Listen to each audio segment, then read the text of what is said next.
I think Hyundai deserves a ton of credit for taking chances with its designs, but there is a risk involved because not every gamble pays off. Need proof? Just take a look at the Sonata that hit the market back in 2020. Yeah, the overall shape was nice, but the front end, it looked like a catfish, especially with the way the daytime running lights extended up onto the hood. Don't believe me? Just take a look for yourself. Now, to Hyundai's credit, it fixed the problem a few years later, and the Sonata is one of, if not the best looking midsize sedan out there, and that's not just because there are so few of them left in North America these days. Now, this one I'm driving, it happens to take those great looks and wrap them around an incredibly efficient hybrid powertrain. There's just one little issue holding it back from being an absolute home run.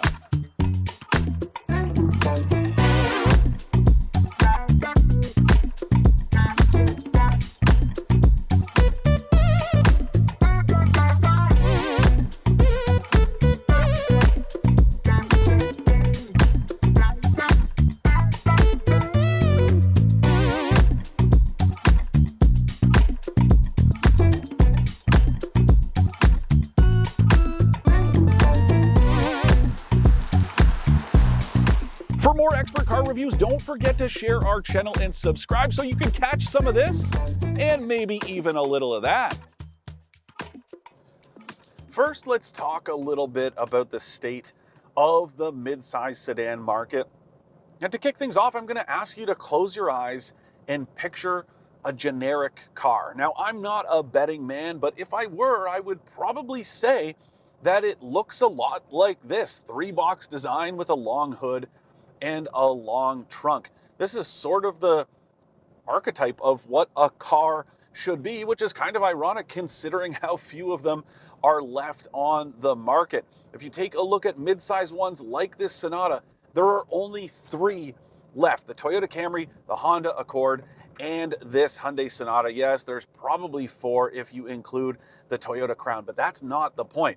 The point is that every brand used to have one of these, but they have been dropping like flies lately. We just saw the Nissan Altima kick the curb, and the Subaru Legacy did the year before. It is crazy.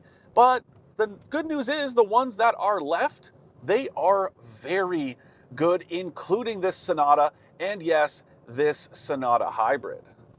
Now, I do have a quick complaint, and that is that we only get 1 trim of this Sonata Hybrid here in Canada, whereas in the US there are 3 to choose from.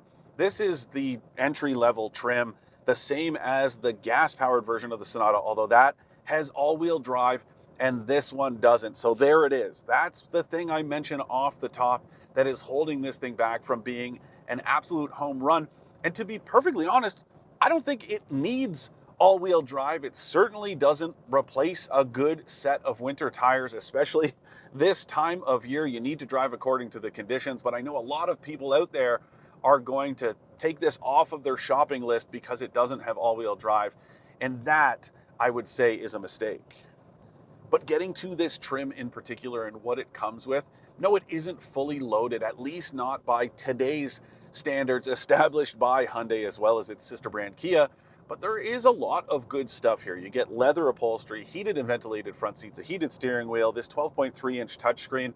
There's also wireless Apple CarPlay and Android Auto, an entire advanced safety suite, or almost entire advanced safety suite, because Hyundai does offer that camera-based blind spot monitoring where you get a live look at the vehicle in the instrument display. That is not included here, but I don't think that's a big deal.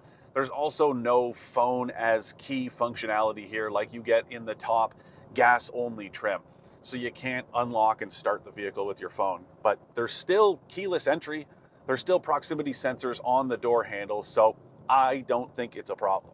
Looking beyond the stuff in here, the layout is pretty nice, although I do wish it was more like a mashup between the pre and post facelift. And this is the biggest culprit. This panel of climate controls that's mostly touch-based, I just don't like it. I miss the old buttons. Don't get me wrong, they're easy to identify when you look at them, but they're hard to use at a glance, and you can't kind of get a feel for them the way you can with physical controls, where once you own a vehicle for a while, you know that you can just reach your hand down and the third button over is going to, I don't know, activate your heated steering wheel. This is not possible with a system like this, but there are dedicated dials for the climate, as well as some infotainment controls, including a favorite button that I really like. It's programmable, so I have it set to call up Apple CarPlay and Android Auto at the press of a button, which is very cool. The other cool thing here is that when you hit the map button, well, that pulls up your Google Maps if you have your phone connected, which is very handy. It cuts that extra step out of the process. The other nice thing in here, the switch to this column-mounted gear selector. There's a bit of a learning curve, but it's not very steep. You twist it forward for drive, back for reverse, and press the button on the end for park. It's way better than the old buttons that were down on the console. It frees up some space, and it also just looks better overall. Less good, the headroom, especially up here, and as you can see, well, it's just not enough for me. And yes, I am on the tall side, so this doesn't apply to everyone, but I'm also not the tallest guy out there. And that means if you're above, I don't know, 6'3" or 6'4", you are going to struggle in here, and that is the biggest bummer. And yes, something that a crossover will likely solve. The headroom situation in here is a byproduct of this sleek shape. And yeah, that was the case before. It just didn't pair very well with that old front end. But this one that came out in 2024 is nice. The light bars, both front and back, make it look like it's actually related to some of Hyundai's other products. Think the Ioniq 5 or even the Santa Fe, both of which have that pixel motif. And I absolutely love this matte silver paint job. That's a $1,500 option, and it is worth every penny. And on the subject of pennies, this thing will set you back about 38 million of them here in Canada. Okay, to translate, that's right around 38,000 bucks before tax, which is $1,500 more than the cheapest Toyota Camry that's hybrid only now, and $7,000 less than the most affordable version of the Honda Accord hybrid. And just for the sake of comparison, the Hyundai Tucson hybrid, which is a crossover, well, that thing starts at around 46,000 bucks. All right, well, we haven't even talked about the powertrain yet, so let's get to it. Now, this pairs a 2-liter 4-cylinder engine with an electric motor that's sandwiched between the engine and an automatic transmission, a 6-speed automatic, and that really is the difference maker compared to the Camry or the Accord hybrid, because both of those use automatic, continuously variable transmissions, which are notorious for feeling kind of strained. They have that rubber band effect, and they also get very loud when you get your foot down. Here, it doesn't sound especially strong, but it feels like it.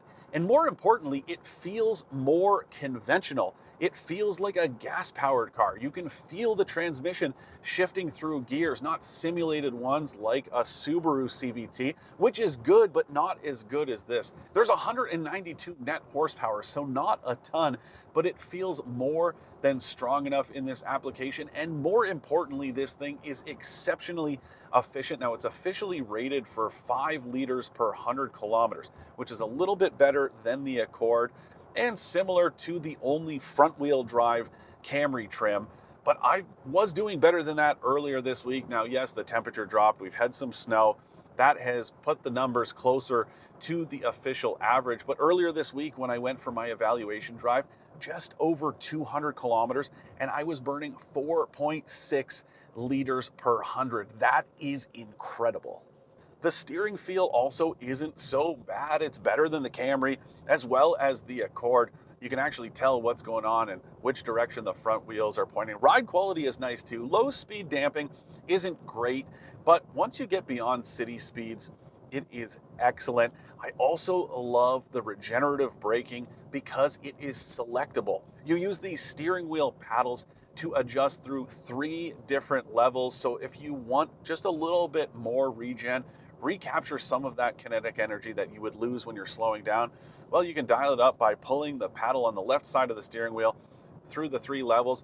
But it also means, I don't know, if you're commuting, let's say traffic gets a little worse and you notice that this is an opportunity where you can recapture some lost energy.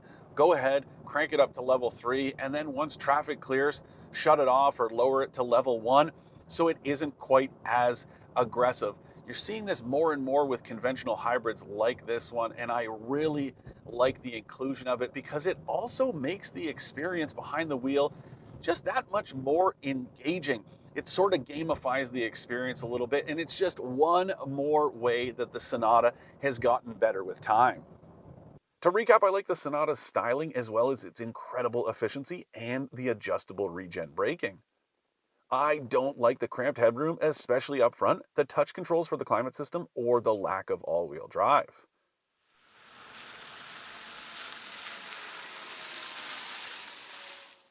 Okay, I will admit that conventional cars like the Sonata have fallen out of favor with the public at large, but since you've made it to the end of this video, I can only imagine it's because you are still interested in what they have to offer. And in this case, don't let the lack of all-wheel drive deter you. If you're shopping for a sleek and stylish sedan that sips fuel, and all without feeling like a hybrid, and you can live with the lack of headroom, the Sonata is about as good as they get.